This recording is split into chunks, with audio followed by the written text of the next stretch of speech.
క్రీస్తునందు ప్రియ సహోదరులందరికీ నా హృదయపూర్వక వందనాలు తెలియపరుస్తున్నాను. దైవికమైన జ్ఞానం మానవుడు తెలుసుకోవాలి.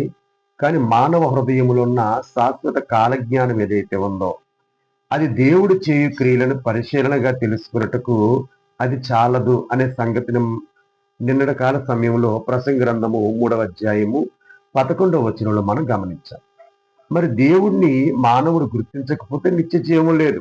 అద్వితీయ సత్యదేవుడు అయిన నిన్నును నీవు పంపిన యేసుక్రీస్తును ఎరుగుటయే నిత్య జీవం. అంటే మానవుడు నిత్య జీవాన్ని కలిగి ఉండాలంటే ఖచ్చితంగా తండ్రి అయిన దేవుణ్ణి, ప్రభువైన యేసుక్రీస్తుని అవగాహన చేసుకోవాలి.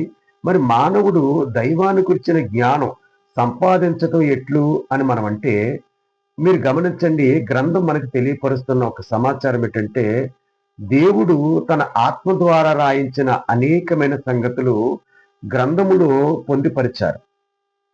వాస్తవానికి 40 మంది ప్రవక్తలు 1600 సంవత్సరాల కాలం రాసిన ఈ దివ్య గ్రంథం అనబడుతున్న బైబిల్ ఏదైతే ఉందో అది మనుషులను జ్ఞానవంతులుగా చేస్తుంది. అందుకనే ఎప్పుడు కూడా ఈ ఉపదేశం మానవుణ్ణి ఏం చేస్తుందంటే జ్ఞానవంతుడిగా చేస్తుంది. అపోస్తుడైన పౌలు ఎఫెసీయులకు రాసిన పత్రికలో ఒక మాట చెబుతున్నాడు. 3వ అధ్యాయం 3వ వచనంలో, క్రీస్తును గురించిన మర్మం దేవదర్శనం వల్ల నాకు తెలియపరచబడింది. దానిని నేను సంక్షేపముగా రాచితిని. ఆ జ్ఞానం మీకు కలగాలంటే, ఈరోజు చాలా మంది ఏమనుకుంటున్నారంటే మనం కూడా దేవదర్శనాలు చూద్దాం అనుకుంటున్నారు. నేను అంటున్నాను, ఇప్పుడు దూరదర్శనాలు తప్ప దేవదర్శనాలు లేవు. కాబట్టి దేవదర్శనం అనేది ఏదైతే ఉందో అది అపోస్తులకు ఇవ్వబడి దేవుడు రాయించాడు వారి చేత. అది గ్రంథములో పొందిక చేయబడింది. దానిని చదివిన ఎడల అపోస్తులకు కలిగిన జ్ఞానము మీరును గ్రహించుకొనగలరు అనే సంగతిని వివరిస్తున్నాడు.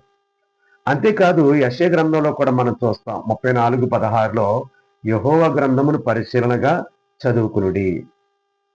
మానవుడు దేవుని గురించి తెలియాలంటే ఖచ్చితంగా గ్రంథాన్ని చదవాలి, లేక ఉపదేశకులు చెబుతున్న ఉపదేశాన్ని వినాలి. సామెతల గ్రంథంలో ఒక మాట ఉంటుంది.